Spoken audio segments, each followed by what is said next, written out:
हमारे यहाँ पुराने जमाने से भूत पिशाचों के बारे में कई कहानियाँ सुनाई जाती है। हम कुछ बातों को गौर करते हैं तो किसी को मजाक में लेके भुला देते हैं, पर कुछ ऐसे ही भुला दी गई पिशाचों की बात जब अचानक से सामने आती है तो डर क्या होता है पता चल जाता है।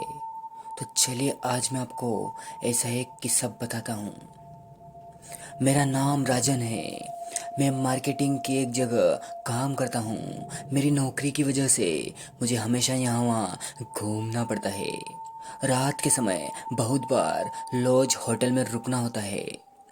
वैसे तो उसका पैसा कंपनी देती है, लेकिन कुछ पैसे बच जाए इसलिए मैं छोटे होटल में रुककर ज़्यादा बिल बनवा लेता था ताकि वो जोड़कर कुछ ऊपर की कमाई हो सके।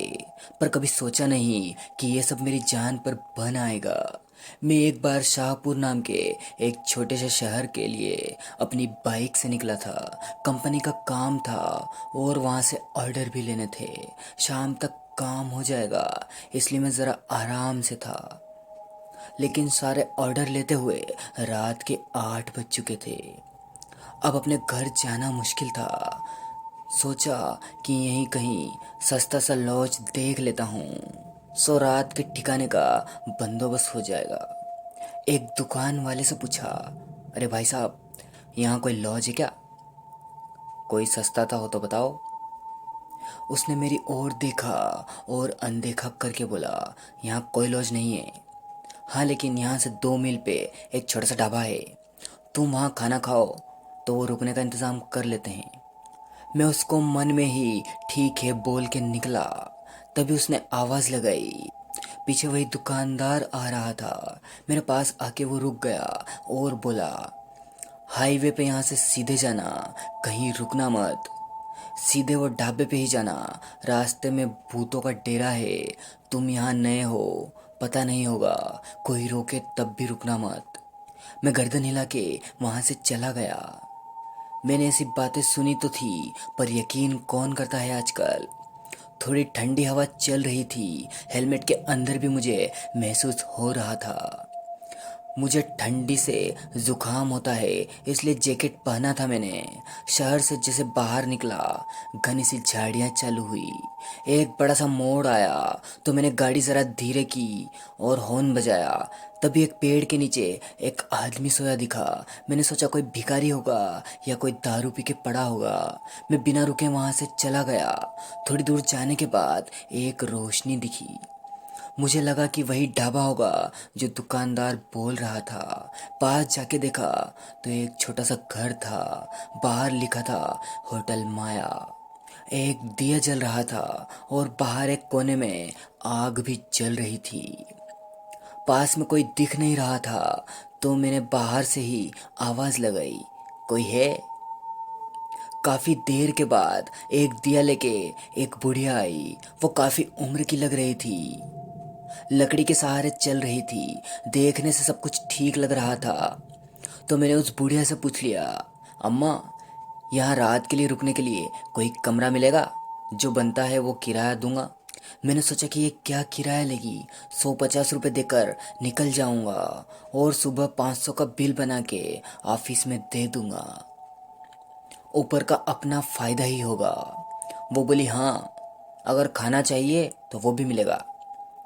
मैंने साथ में कुछ बिस्किट और चिप्स के पैकेट रखे थे। ये सब मैं हमेशा साथ में रखता हूँ। सोचा कि इसको रात को दिखाई देता होगा कि पता नहीं। खाना बनाने में कितना टाइम लगे क्या पता। मैं बोला, नहीं अम्मा, शहर से निकला था तो खा के आया था वहाँ से। तुम कमरा दिखा दो, सुबह जल्दी निकलना है। वो इशारे से चलने को बोली। मैं उसके पीछे चल दिया। घर अंदर से काफी साफ सुथरा था। भीतर जाते ही दाहिनी तरफ 2 कमरे थे। एक में मुझे छोड़कर वो चली गई। मैं भी थका हुआ था। थोड़े बिस्किट खाए और साथ में लाया पानी पी के खटिया पे लेट गया। खटिया जरा सा छोटी थी। मेरे पैर बाहर लटक रहे थे। मैं पैरों को थोड़ा मोड़ के करवट लेके सो गया। थका हुआ था तो नींद भी जल्दी लग गई। मेरी आंख खुली तो 12 बज चुके थे। मैंने अपना मोबाइल फ़ोन उठाया तो पता चला मुझे कुछ कुतरने की आवाज़ आई। मोबाइल की टॉर्च लगाई तो देखा चूहा था। उसको भगाया और सोने की कोशिश करने लगा। तभी बाहर से रोने की आवाज़ आई और साथ में कुछ तोड़ने की भी। मैं जरा चौंक गया। मोबाइल लेके मैं दरवाजे के पास गया। आवाज़ बाहर से आ रही थी। मैंने धीरे से बाहर झांकने की कोशिश की पर वहाँ कुछ दिखाई नहीं दिया। सोचा बुढ़िया को आवाज़ लगाऊं, लेकिन वो इतनी रात में कहाँ जागने वाली है, ये सोच के चुप रहा। हिम्मत करके धीरे से दरवाज़ा खोला। डर तो मैं भी गया था। एक तो अंधेरा था, ऊपर से वहाँ बिजली नहीं थी। रात को अचानक ऐसी आवाज़ आएगी, डर तो लगता ही है ना। मैंने मोबाइल का टॉर्च ऊपर करके बाहर निकला। आवाज़ बाजू के कमरे से आ रही थी। मैंने अंदर झांकने की कोशिश की पर कुछ देख नहीं पाया। मुझे पहले लगा कि मेरे जैसा कोई मुसाफिर होगा जो रात के लिए रुका होगा और अपनी बीवी से झगड़ा हुआ होगा, क्योंकि रोने की आवाज़ औरत की थी। मैंने दरवाज़ा खटखटाया। एक झटके से दरवाज़ा खुल गया। मेरी धड़कनें एकदम से तेज हो गई। अंदर पूरा अंधेरा था। कोने में एक दिया जल रहा था। उसकी रोशनी में वो बुढ़िया बैठी थी। अभी वो बुढ़िया बहुत ही भयानक दिख रही थी। वो मेरी ही तरफ अपनी लाल आंखों से देख रही थी। मैंने जैसे मोबाइल का टॉर्च पूरे कमरे में घुमाया, मैं चकरा गया। एक आदमी सफ़ेद कपड़े पहन के था। पूरे कपड़े खून से रंगे हुए थे और वो लकड़ी के गट्ठर पर कुछ काट रहा था। वो जो आवाज़ आ रही थी काटने की, वो यहीं से थी। ये वही आदमी था शायद जो मुझे रास्ते पे पड़ा दिखा था। वो किसी औरत को काट रहा था और वही दर्द की वजह से रो रही थी। मेरा दिमाग एकदम से सन्न हो गया। पसीने से मैं तर हो गया। भागना चाहता था लेकिन हिल नहीं पा रहा था। मैं चक्कर खा के गिर गया, लेकिन नीचे गिरते ही संभाला खुद को।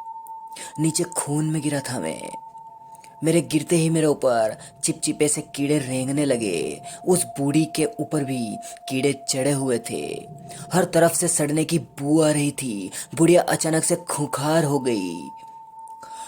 वो हथियार लिए मेरी तरफ बढ़ने लगी। मैं तड़प रहा था। वो जैसे ही मेरे करीब आई, मैंने दरवाजे को उसके मुंह पर दे मारा। वो नीचे गिर गई। मैं पूरी ताकत लगा के खुद को खड़ा किया और भगवान का नाम लेके जैसे भागा मानो ओलंपिक की रेस हो। मैं चिल्ला रहा था। बुढ़िया और वो आदमी मेरे पीछे दौड़ रहे थे। मैं रास्ते पर आ चुका था। वैसे ही नंगे पैर जान बचा के भागा, पता नहीं कहाँ, लेकिन जहाँ रास्ता दिखे वहाँ।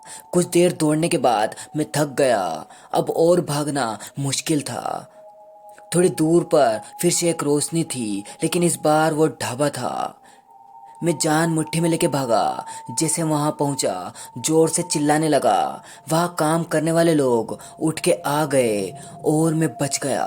उन्होंने मुझे पानी पिलाया। तब मेरी जान में जान आई। सारी हकीकत बताने पर एक आदमी बोला, बेटा तेरी तकदीर में जिंदगी लिखी है, इसलिए बच गया तू।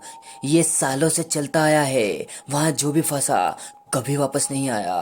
वो होटल सबको नहीं दिखता, शापित होटल है वो, लेकिन जिसको दिखता है वो वहां फंसता है और उन खूनी पिशाचों का शिकार हो जाता है। शायद भगवान तेरे साथ है, तुझे जिंदगी मिली। रात को मैं वहीं रहा, ढाबे वालों के बीच में। सुबह होते ही उनके साथ ही मैं अपनी बाइक और सामान तलाश करने उसी जगह गया। मेरी बाइक वहीं पर थी, मेरा सामान भी था, लेकिन वो खूनी होटल नहीं था वहाँ। पूरी जगह सुनी थी, लग रहा था कि कुछ था ही नहीं वहाँ। वो एक शापित होटल था। मैंने वही काम करने वालों से सुना है, कई लोगों की जान ली थी उस होटल ने। मैंने रब से दुआ मांगी और अपनी बाइक लेके वहाँ से घर के लिए निकला, अपने सीने के अंदर उस शापित होटल की खूंखार रात की याद को लिए।